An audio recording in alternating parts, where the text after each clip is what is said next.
d'être tués au Mexique et depuis c'est le chaos. Écoute. Nemesio Esseguera, alias El Moncho, 59 ans, était à la tête du puissant cartel Jalisco Nueva Generación. Selon le département d'État des États-Unis, il s'agit d'un cartel impliqué dans l'extorsion, le trafic d'exilés, le vol de pétrole et de minerais, ainsi que dans le commerce d'armes, de cocaïne, d'héroïne, de méthamphétamine et de fentanyl. El Moncho était l'un des barons de la drogue les plus recherchés par le Mexique et les États-Unis qui offraient jusqu'à 15 millions de dollars pour sa capture. Le 22 février, il a été tué par l'armée mexicaine lors d'une opération et il a eu des représailles. Des membres de son cartel ont réagi en bloquant des routes et en incendiant des véhicules. Certains hommes armés ont mis le feu à des commerces et semé la terreur parmi la population.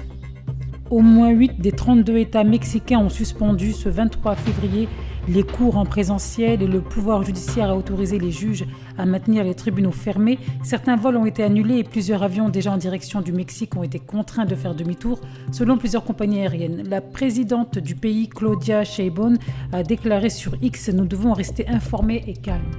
De l'autre côté, les États-Unis saluent une grande victoire. Pour l'instant, le bilan fait état de 7 narcotrafiquants tués et de 3 soldats blessés. 2 membres du CGNG ont été arrêtés et diverses armes ont été saisies, notamment des lance-roquettes capables d'abattre des avions et de détruire des véhicules blindés d'après des sources locales.